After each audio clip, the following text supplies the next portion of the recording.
High Point University presents A Conversation with Colin Powell and Nido Qubein is a production of UNC-TV in association with High Point University.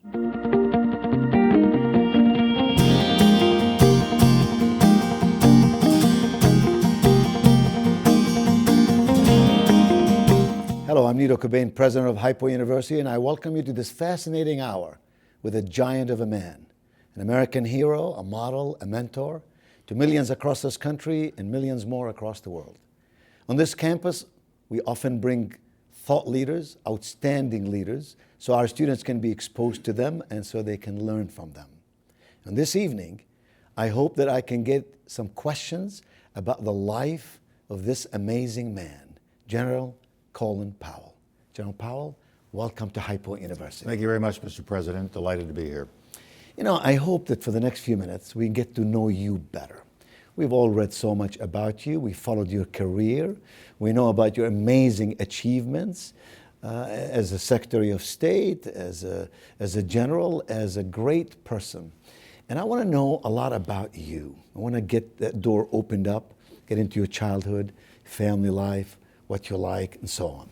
So would you please just tell us about your upbringing? You were born to American family that really immigrated to this country, and you grew up in Bronx, and you went to the ROTC, and that was a fascinating part of your life, and you dedicated much of your energy to it as well.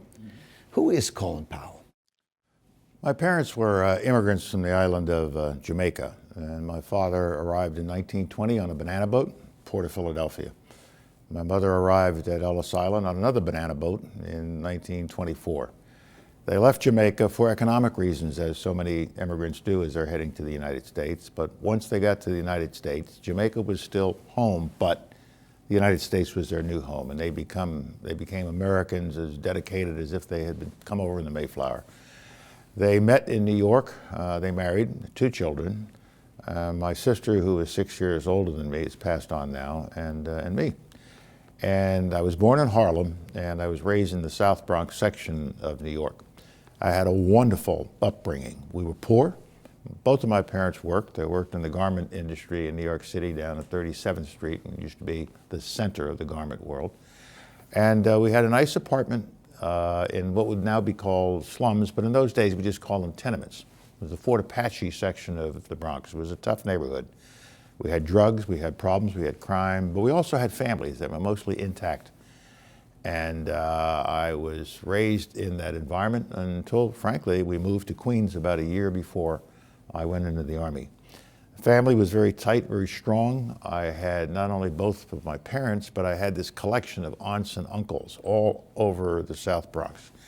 And I like to kid with my audiences, telling them that, you know, there was an aunt in every other tenement building in the South Bronx. And these women hung out the window all day long. They never went to the bathroom, they never cooked, they just watched the kids. So the kids were always being watched, even though it was a rough neighborhood. And they would turn you in a heartbeat, or they would take action if you'd done something wrong. And the other point I like to make about my upbringing is that my immigrant parents, who were poor, had expectations for me and my sister and for all the cousins in the neighborhood for us to do better. And as they would often lecture us, we didn't come to this country so you could stick anything up your nose or drop out of high school or do anything like that. You get your education. And you get your education for 2 purposes. 1, to get out of the house, and 2, get a job. And that was a simple immigrant tradition. My upbringing in education was in New York City public schools, from kindergarten all the way through the City College of New York, where I graduated from, was free. Why was it free? What do you mean, you didn't pay for anything? Didn't pay for anything.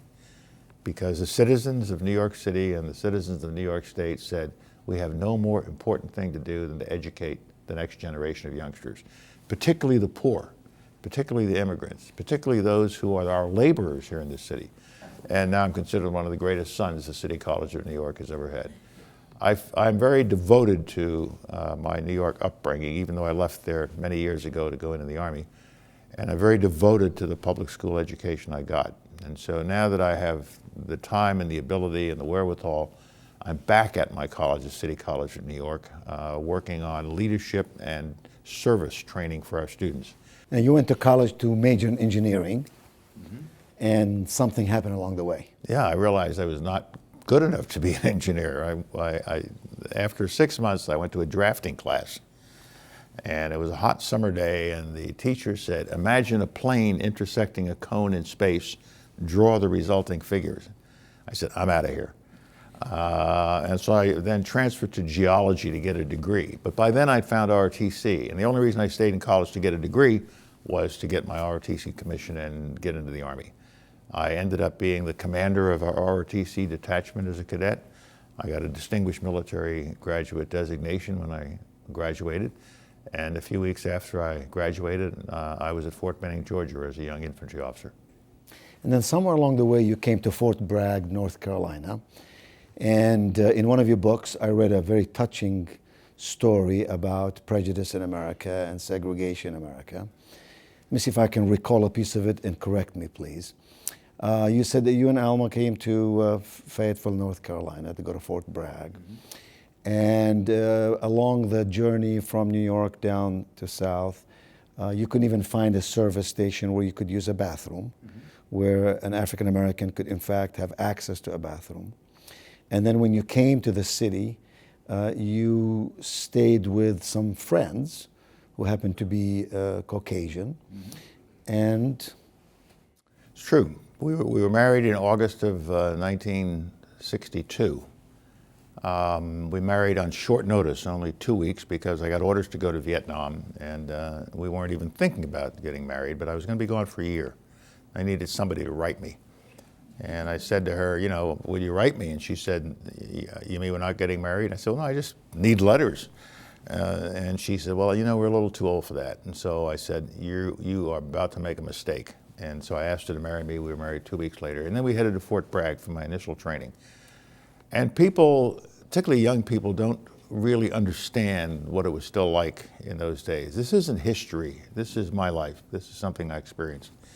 But once you got south of Baltimore, you were in a different part of our country, a part of our country that was still segregated, a part of our country where racial discrimination and Jim Crow was ripe. And so you could drive down through into the South, and there were bathrooms for colored people, but what they had was white men, white women, and colored, one bathroom. So there were 3 bathrooms in every gas station, or those gas stations that would even have a colored one. And you also knew that once you got across the Delaware Memorial Bridge heading south, there's no place for you to stop. You either had relatives along the way, or you had a chicken basket in the back so you could keep going. And you drove all the way. And I'll never forget, this was my first experience in the South, for real, for any length of time. And I'll never forget that driving down to Fort Benning, Georgia, the next year after I had graduated and gone to Germany and come back, but this was 3 years later, rather, there were only 2 motels anywhere between, say, the end of the Jersey Turnpike or Washington, D.C. area and down to Fort Benning, Georgia, Columbus. And there was one in South Carolina. It was called the Ghana Motel. And there was another one up in Bristol, Tennessee, Kentucky on the western route. And that was it. So driving to the South, we would stay with some relatives who had a room in South Carolina. And once you got to Columbus, Georgia, you stayed on the base. And people forget that the military in those days had just completely desegregated. Long after Truman signed the order, it was another 6 or 7 years before it happened. And it was the most socially progressive institution in America compared to, say, Columbus, Georgia, which was still a segregated city. And people often say, well, you know, did you go to West Point? No. Did you go to VMI? Did you go to Citadel? Did you go to Texas A&M? I said, no, when I entered college, you couldn't go to one of those schools because you were black. I was black. So City College of New York was my way up. I'm so proud that over the intervening half a century, we've done so well and we've moved so far forward so that I could become Secretary of State and Chairman, and we could have an African-American president. But we shouldn't fool ourselves that, you know, the slate is now totally clean. We see evidence almost every day of some form of discrimination or racism that exists in our society, but it's a lot different than it was when I started out here so many years ago. You graduated in '58. degree in geology. And short 14 years later, you were a White House fellow. The Nixon years? The Nixon years, yes. It was 1972 to 3, I was White House fellow. And I had a great experience because as part of my fellowship year in the White House, I worked at OMB, Office of Management and Budget. And that gave me an opportunity to see all parts of government. I could see the military part, the foreign policy part, the State Department, domestic agencies, and I did a lot of research on what happens when President Nixon signs an order. How is it implemented throughout the government? So I did a study on that, and it was a remarkable opportunity for me, just a young lieutenant colonel, just back from my second tour in Vietnam. I just finished graduate school at George Washington University. And in that year, what made it so important for me is that I went both to the Soviet Union and to China. And I was able to cross the Soviet Union from east to west on the Trans-Siberian Railroad for 3 days, and then Moscow, and then came out through Bulgaria and Poland. So the enemy that I was training to fight, I was able to travel across the entire length of that country. And then a few months later, we were surprised to learn that we could go to China. This was just a few months after Nixon opened up China. And because we were White House fellows, they thought, oh, these must be White House people, as opposed to just fellows on a fellowship. And so I spent 3 weeks in China, and I'll never forget that experience. The Chinese were just coming out of the Cultural Revolution. Everybody was still dressed alike. All the soldiers we met were in the same uniform. You couldn't tell a general from a private, but we figured it out after a few weeks. The generals had nicer ballpoint pens and more expensive watches. That was it. But I saw what China was like, and I saw what Russia was like. And I realized, particularly in the Soviet Union, Russia, it was not real. These people were stuck in a system that was not real. It was not 20th century or 21st century. So even then, I could sense that something was going to happen here. And China, with the opening that Nixon created, I could sense that these people also did not want to walk around all the time wearing just white shirts and brown pants. So you went to Vietnam. You, in fact, received many medals for your bravery and courage and performance on behalf of your country. I want to just ask you, I'm going to give you some words, and if you just give me a couple of sentences on each one. Vietnam. Vietnam I went to as a young captain right after I got married. I was excited. It was the first batch of Kennedy advisors who went in, and we thought we were doing very, very noble work in stopping the communist horde and taking over South Vietnam. I went back several years later, and the war was not going well, and it was becoming clear some 5 or 6 years later, when I was now a major, that we were not prevailing, but more importantly, this was a battle of nationalistic feelings. It wasn't just that they were communists in the North, they were nationalists. They fought the French to a standstill, they fought the Japanese, they fought everybody. And you have to be very careful getting into a war with an enemy who is willing to lose far more than you are and has a greater determination to prevail than you can bring to the table. And that's a lesson that stuck with me. And the Vietnamese were prepared to lose as many people as they had to prevail, and they did. Moving forward several decades, Iraq. Well, there are 2 Iraqs in my life. The first one was after the Iraqi army invaded Kuwait, and I was chairman of the Joint Chiefs of Staff. And we had to make a decision whether we were going to let that stand, or were we just going to protect Saudi Arabia so the Iraqis couldn't come south, or were we going to kick them out?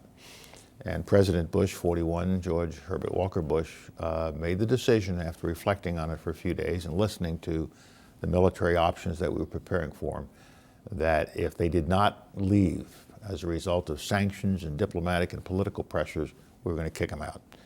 And so Desert Shield, which was the preparation, and we first put in forces to defend Saudi Arabia. And then in November of that year, when I could say to President Bush, Saudi Arabia is safe, they're not going to come south. And General Schwarzkopf and I now need your permission to do something we sort of alerted you to many months ago. We want another 250,000 soldiers to go in. to make sure that we can kick them out and do it rather quickly and with a decisive result. And he asked a few questions. My boss, Secretary Cheney, was there, and we all discussed the questions the president presented to us. And then President Bush simply said, do it. And we built up to 500,000. Some people say we didn't need that many, but they're not in the battle. We were in the battle. And we had the forces because the Cold War was ending. So we had lots of forces. And I was able to say to President Bush, this is ordained. I guarantee this outcome. They cannot stop us. They're trapped. They don't know they're trapped. We're going to show them that they're trapped. And it is given, a guarantee, we'll beat them. And we will not lose as many people as all the pundits are suggesting. And that's what we did. Another decision was made during those deliberations that was quite controversial, and that was, should you go to Baghdad? And we were never going to Baghdad. If we had told anybody that we ultimately wanted to go to Baghdad, we would not have gotten a Syrian division. Imagine this, imagine now, 20-something years later, a Syrian division was under General Schwarzkopf's command. An Egyptian division was under General Schwarzkopf's command. We had a great coalition. We had British troops. We had French troops under General Schwarzkopf. We had a solid UN resolution. We had the support of the Congress. The Soviet Union, still existing then, understood what we were doing and supported us. So we put together a great coalition, principally because we weren't going to Baghdad. And in very short order, we accomplished the mission we had. It kind of led me to always remember, have a clear mission of what you're trying to achieve. Don't overreach. Make sure the political means match the military means, and then go in and get it done. Get it done and do it decisively. I was criticized later for not going to Baghdad, and only when everybody saw how easy it turned out to be. Then they were, why did you go to Baghdad? Well, we were never planning to go to Baghdad. And I've also been criticized for putting too much force in. I said, I always want to have too much force when you're going to war. I don't want to take any chances. And I was once giving a speech to some naval officers at the Naval Academy, and they said, well, General Schwarzkopf asked for one more carrier. He had 5 aircraft carriers. He wanted 6, but you gave him 7. Why'd you do that? I said, because I didn't have time to go get the rest. I'd given them all. I'd given him everything he needed. And we showed a decisive result. And the second Iraq? The second Iraq was much more complicated, much more difficult. The President was deeply concerned after 9/11 that Iraq had weapons of mass destruction. All of us were told by the intelligence community in a unanimous report from the intelligence community, all 16 agencies agreeing, with some differences of emphasis and a few little non-concurrences, but in general, all 16 said there are weapons of mass destruction. Our allies believed it, the British and some of the others. The French and the Germans were saying, and the Russians were saying, even if it's true, is this worth a war? And it was a good question. And what we decided to do in that summer and fall of 2002, based on the recommendation I made to President Bush 43, George W. Bush, is that if you feel you have to do something about this, let's try to do it diplomatically through political means. Wars are very unpredictable things. You really don't know what the unintended consequences will turn out to be, the actual consequences. And so he agreed. We went to the UN. We got a resolution that gave Saddam Hussein a short period of time to declare everything he had so we could determine whether he did or did not have weapons of mass destruction. We gave him a get out of jail card, but he didn't take it. He failed to take it.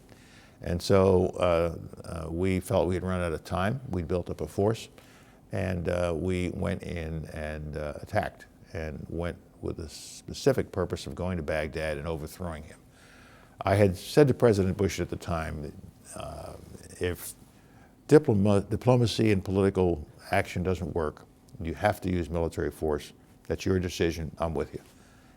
But you need to understand that once you take out a government, you become the government. When you break it, you own it, is a famous expression that was used at the time. And he understood that, but there was a feeling that it wouldn't be that difficult.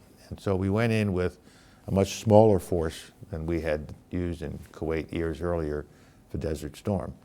And as I expected, they got to Baghdad quickly, and they quickly disposed of the government. But it wasn't over. It wasn't over.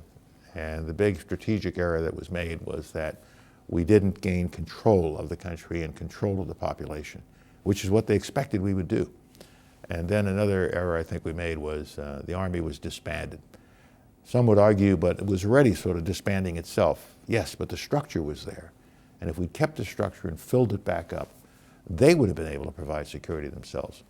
And so we found ourselves in a country that was increasingly insecure. We forgot that when we took the top of the pressure cooker off Saddam Hussein, all that sectarian and bad feeling for decades came popping out of the top and flooding the country.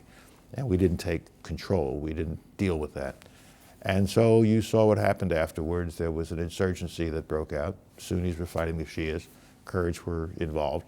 And they were all starting to fight us. And so it took several more years before the president decided that we needed to have a surge, the kind of surge I think we should have had at the beginning, put more in at the beginning. And the surge succeeded in stabilizing things for a while and took advantage of some Sunni awakening. The Sunnis started to work with us. And so we were able to withdraw and leave the Iraqis with a representative form of government and leave it up to them as to how they're going to resolve these sectarian differences, these difficulties. And they're having trouble with it now. And so you see that it is still not a terribly peaceful place, but they're having elections. They do have a government, and they do have an armed force. Whether they can put down the insurgency that is still incipient, it's not in a position to overthrow the government. But I would have hoped it would be much more stable by now, and hopefully it will become stable. The weapons of mass destruction turned out not to be there.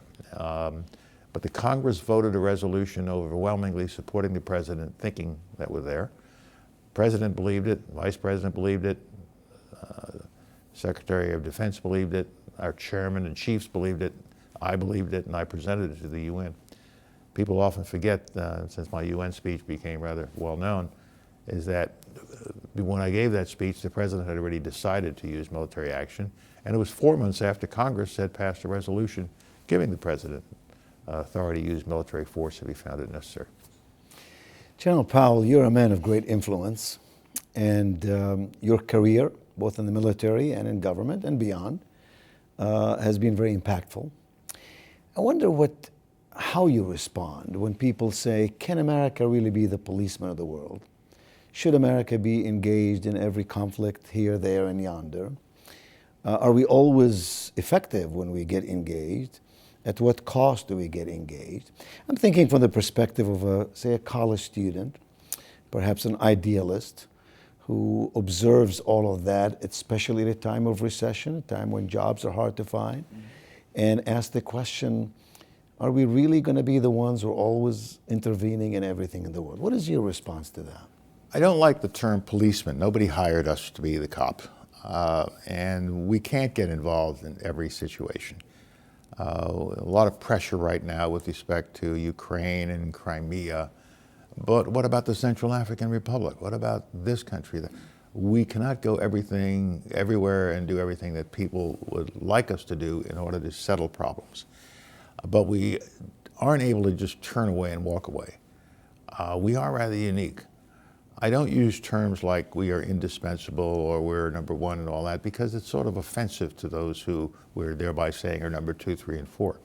But we are a unique nation, and when these problems break out, because of our economic power, because of our military power, our political power, our diplomatic power, and the power of our example, people look to us.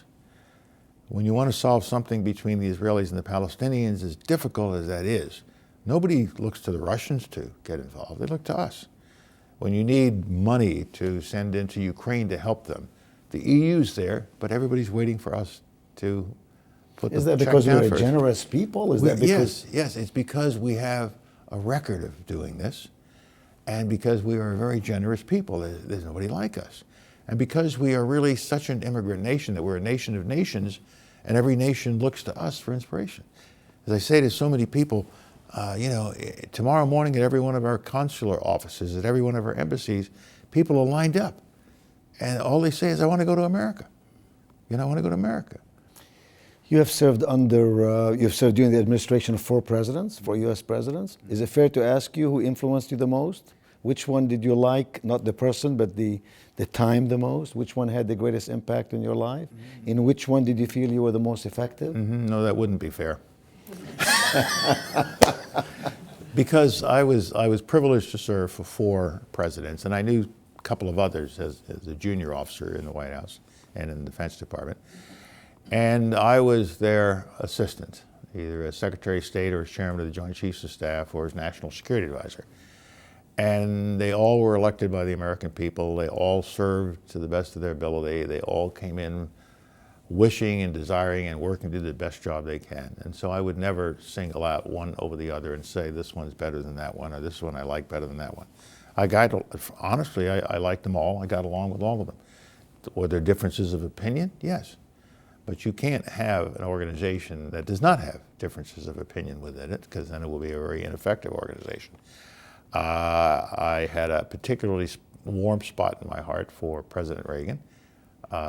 He was perhaps the most interesting of the 4 with respect to how he went about the job.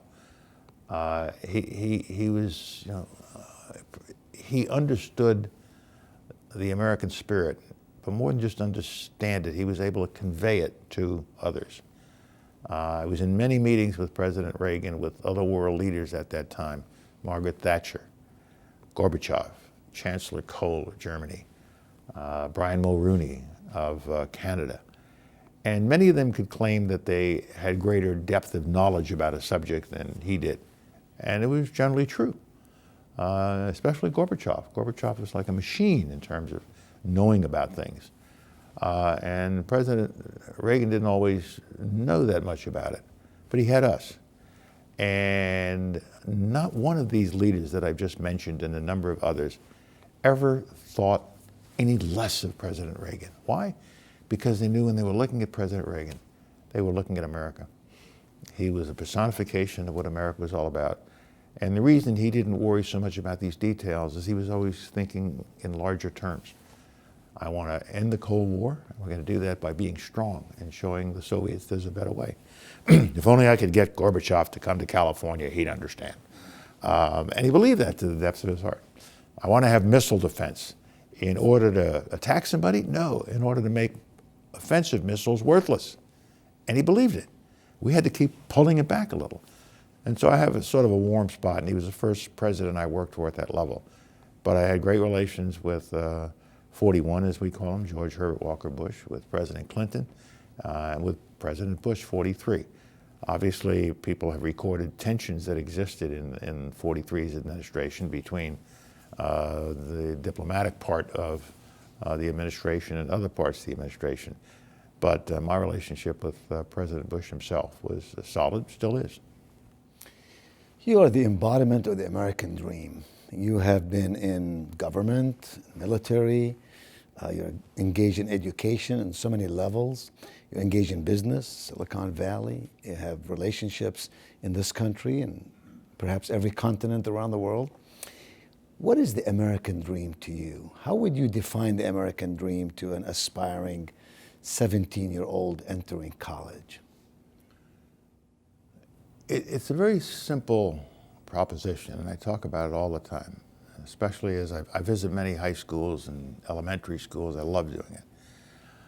But it's essentially one of the few countries in the world where if you came here as an immigrant or you were born into modest or immodest circumstances, you have a chance to go to the top.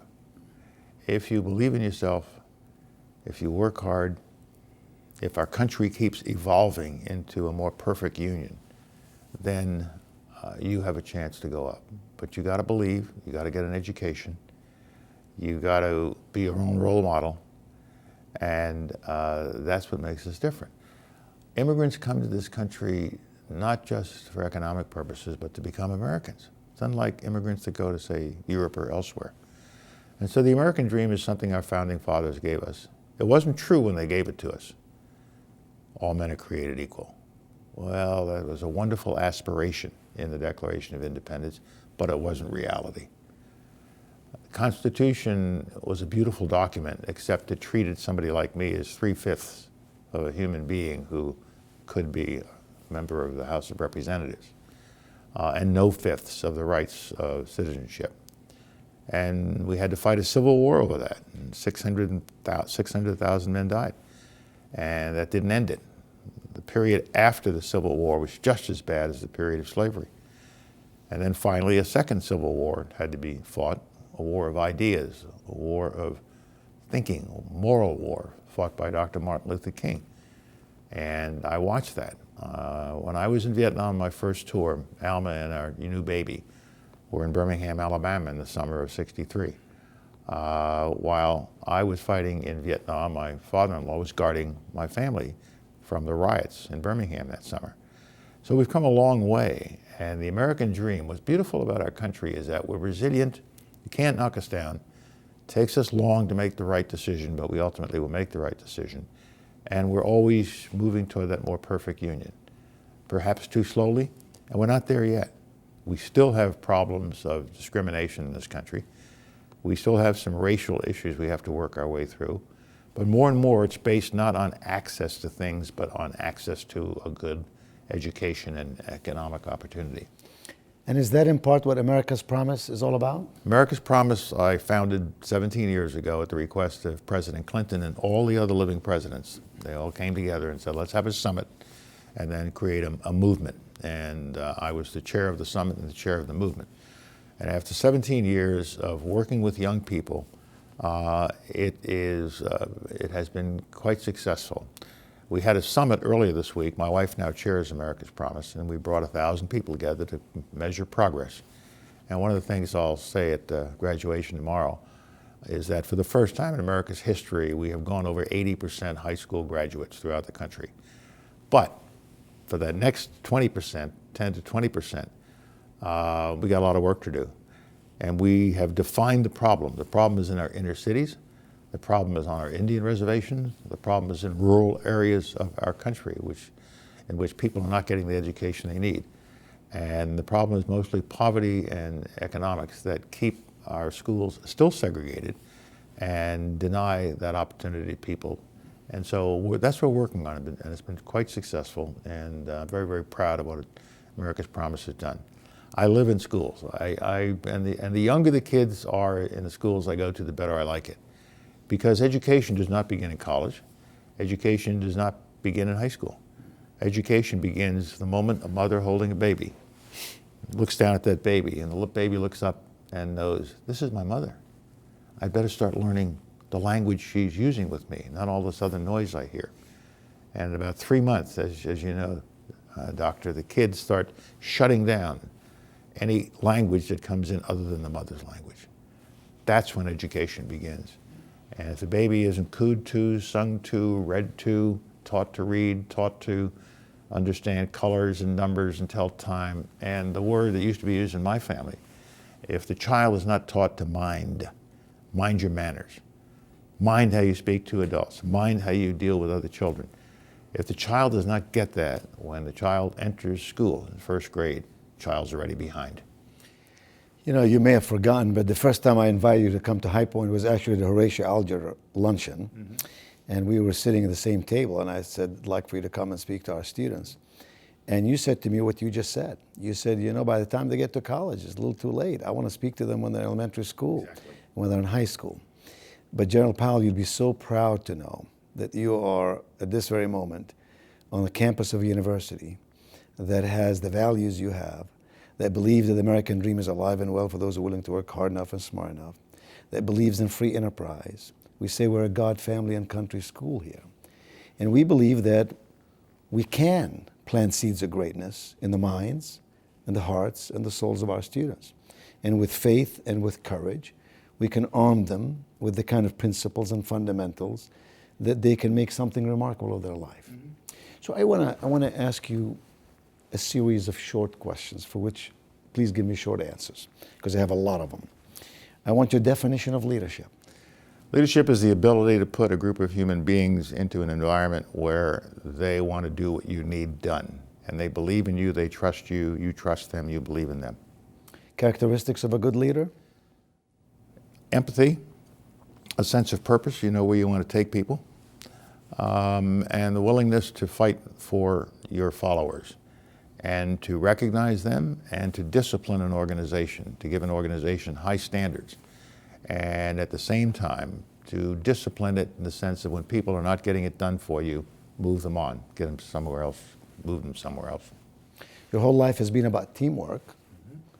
How does one create meaningful, purposeful teamwork in a corporation, organization, university, community? First, you have to understand the strengths and weaknesses of individual human beings. They're not cookie cutter. And so what I've always tried to do as a commander or as Secretary of State or National Security Advisor, what is this fellow's strength? What is her weakness? And I try to compensate across the line, take advantage of his strength. Does he have any deficiencies I have to deal with? She's a little weak here, I've got to mentor her. I've got to mentor him, he's a little weak. And you have to constantly work with human beings. Leadership is all about human interaction. And I'll tell you a quick story. It's going to take a little longer, forgive me. It's all right, go for it. But one of the stories in my new book is when I went into the garage of the State Department to see how we got all the cars in every morning. And the contract employees down there, all immigrants, they're all making just a few dollars over minimum. And they have to stack the cars 1, 2, 3 because there's so many, and 2 and 3 can't leave until 1 leaves.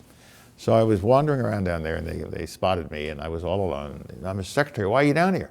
Can we help you get back upstairs? You lost? No, I'm fine. How are you guys? Fine. Where are you from? Chad. Where are you from? Honduras. Good job? That's all right. Too much carbon monoxide down here? Thank you. No, we're fine, sir. I said, how do you decide in the morning who's number 1, who's number 2, who's number 3? And they smile. And then one guy said, Mr. Secretary, it's kind of like this. If when you drive in the morning, you stop by us and you lower your window and you look out and you smile and you say, good morning, how are you? You're number 1. That's all there is to leadership. And I expand on that when I talk to folks, in that at that moment, the person in the car is up here in the organization and the person outside is down here. And so what this person did was meet that person outside at a human level. We're equal. We both have dreams and ambitions and fears and anxieties. And I will help you with yours. I need you to help me be more successful. I have more power, but that doesn't count. We're both human beings. So what I've always tried to do with respect to teamwork is to treat everybody in an organization as valuable, make sure they have a chance to achieve their purpose and their dreams while they're achieving the organization's purpose and dreams. And if you get people moving like that and getting them moving in harmonic, I like to say, no, not like this, moving in harmonic, because they know what you want of them and I know what I want of them. You will get teams that will do anything you ask of them, and they will keep you out of trouble.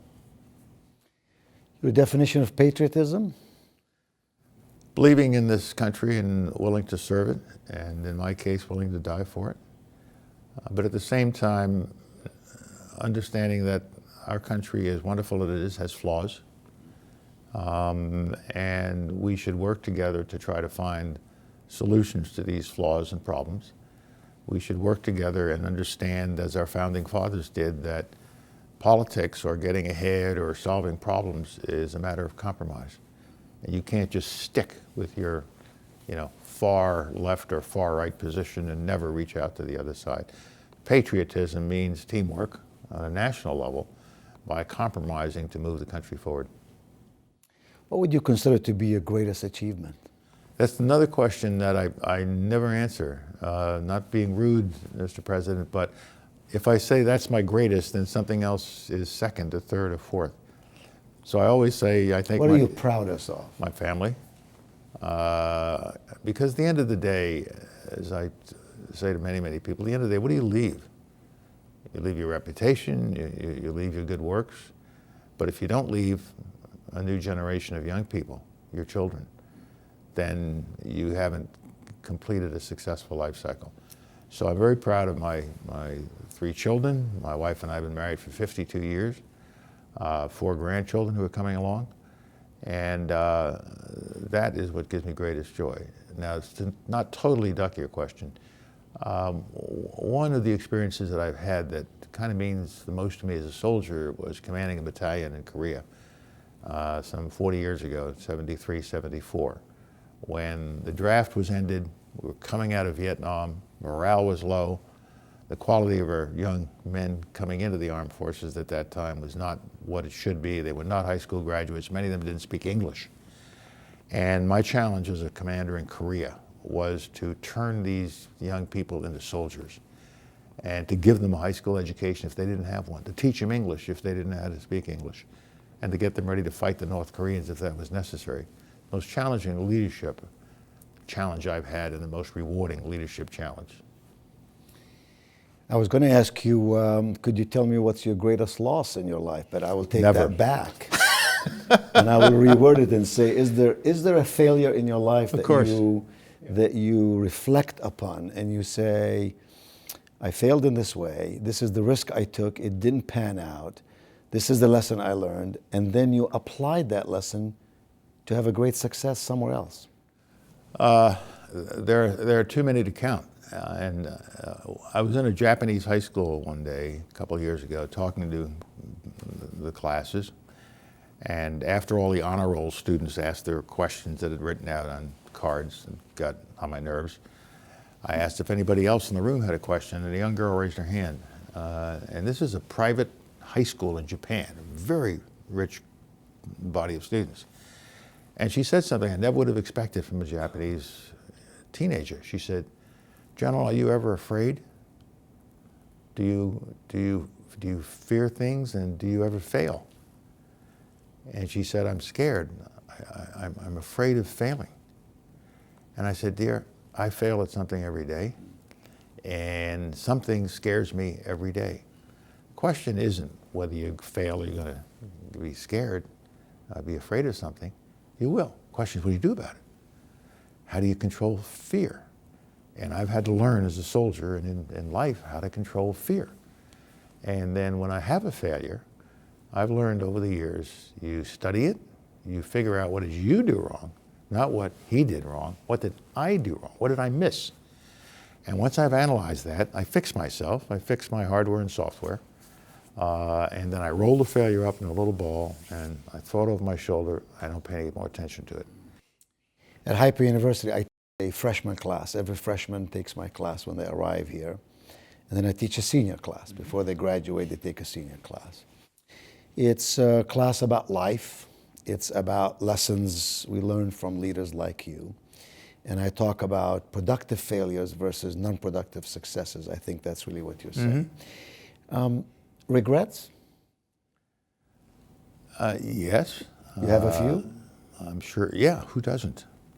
You sound like Edith Piaf about to sing a song. You Yes. never regret Marianne. I love that song, by the way. Yes. Because it's wrong. I regret nothing. I regret lots of things in life. I regret the first girlfriend I have didn't run into a marriage, but that turned out to be a very good thing. 52 years of marriage? Well, yeah, and I was a blind date, and so that worked out. But, we all have regrets in our life. But no serious regrets over the course of my life, because I've had a successful life. And two, I've always gone through life trying to be a success every day. And I'll touch on this with the students tomorrow. It wasn't to be a general that I came into the Army. I came into the Army to be a soldier. And I wanted to be a good soldier, and if I succeeded every day, then that was enough. I didn't have to become a general. I didn't have to become anything other than a success every day. And if I had a bad day, I regret that, but move on.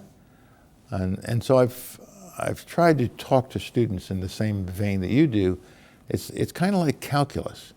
You're the product of everything under that curve.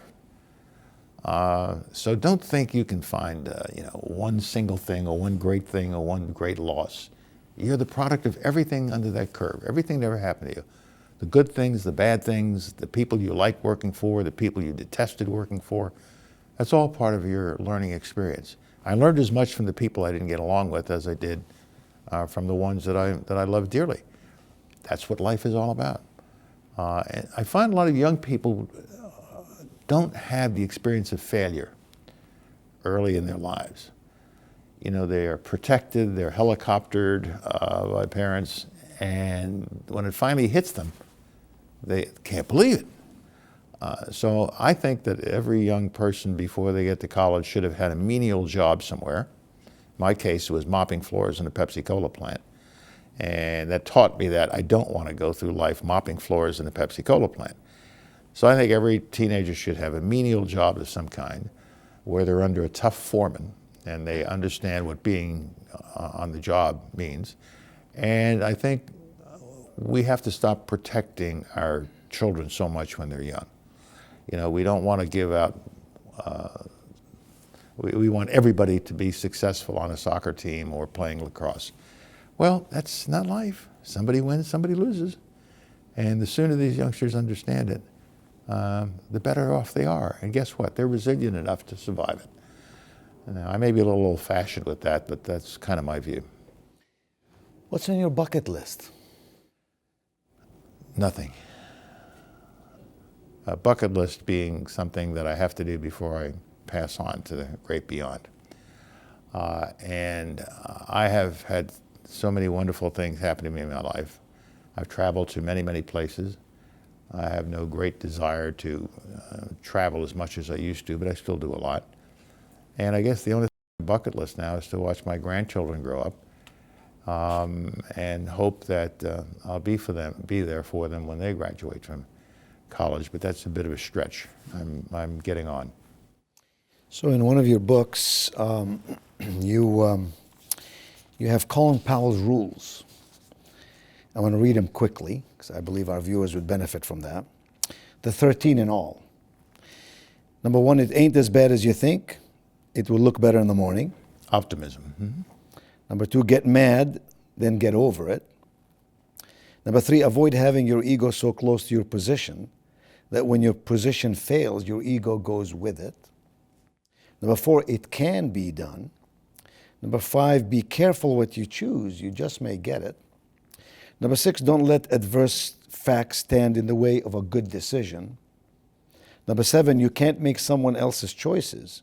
You shouldn't let someone else make yours. Number 8, check small things. Number 9, share credit.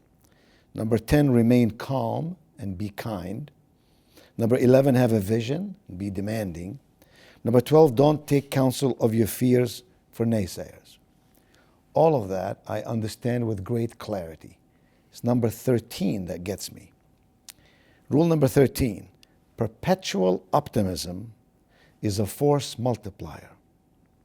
For the life of me, I would think that a man who has invested as much time in the military, who has conducted such difficult tasks, the last thing he would be is an optimist, but maybe a paranoid optimist. Number 1 and 13 really are related.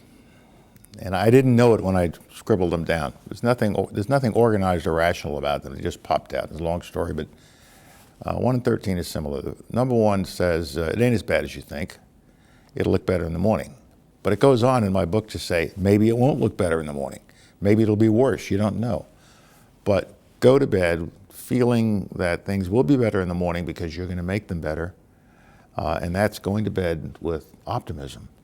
And the optimism is not just for you, but I've found that if I am always upbeat, hey guys, we're going to get it tomorrow, then it infects my people, it infects my team.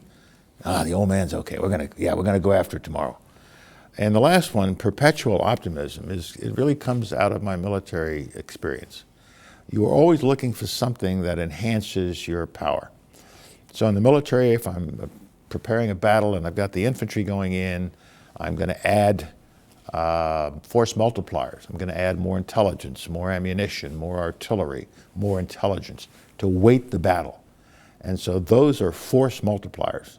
And I've always felt that if you then bring a sense of optimism and confidence, I know what I'm doing. Watch me. That also is a force multiplier. You've been doing that here for years. Well, we've been very blessed here because we've actually employed these rules in many ways to the good. Mm-hmm. Now we give all of our parents and all of our students and all of our alumni a calendar, one of those calendars that you peel off the sheet every day. Mm-hmm. Today, on our High Point University calendar, there's a wonderful quote by a very intelligent person.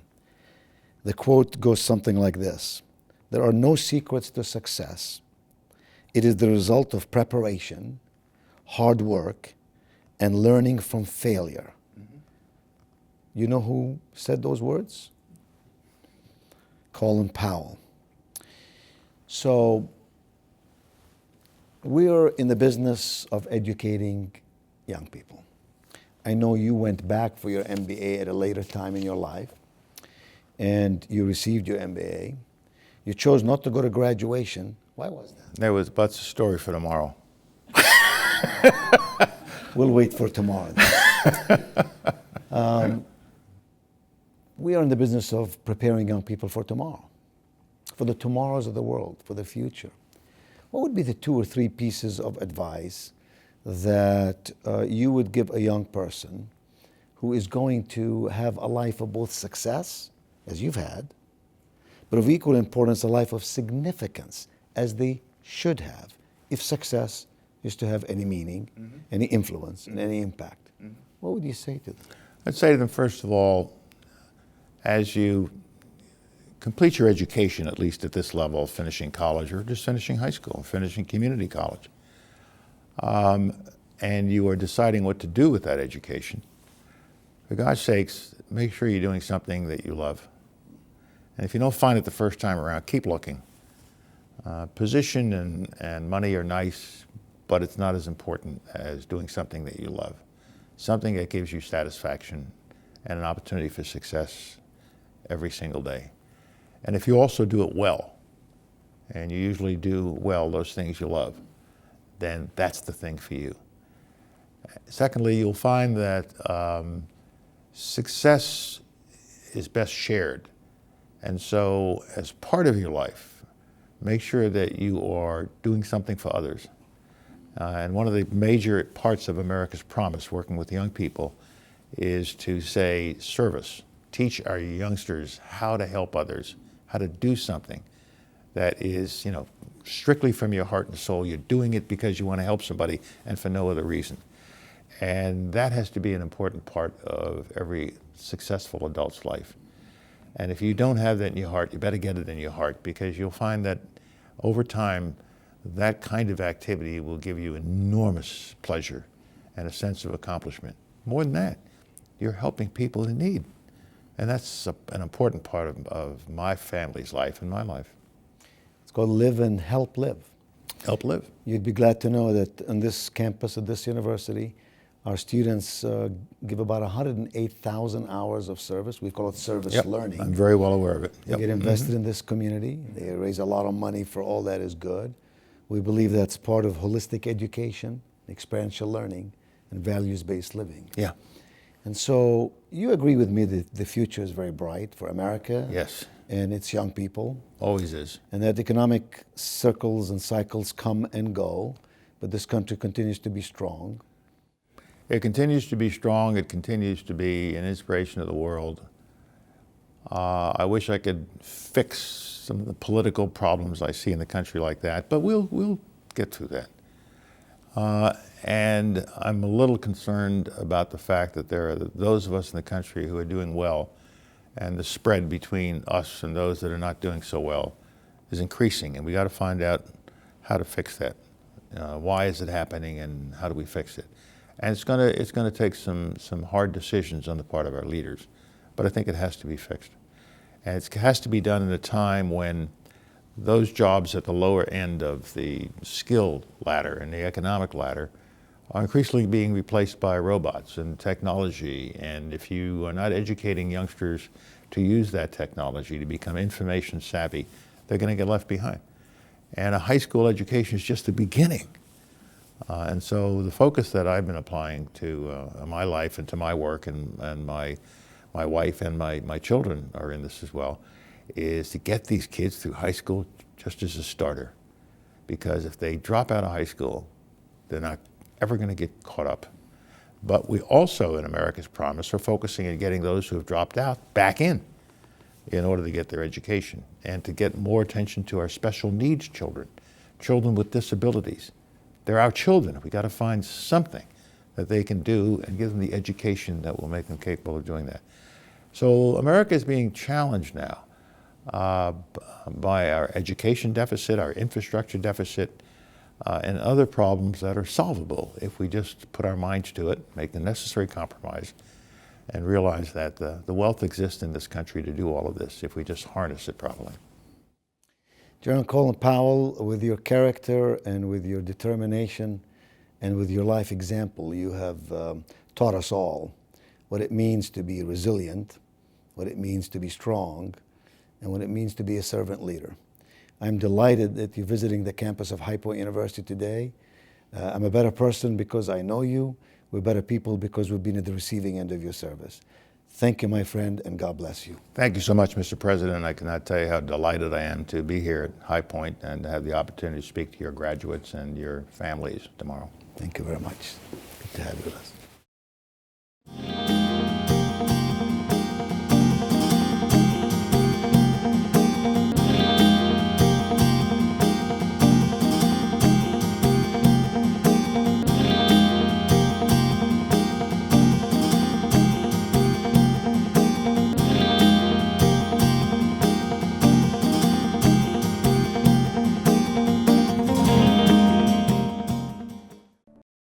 Quality public television is made possible through the financial contributions of viewers like you, who invite you to join them in supporting UNC-TV.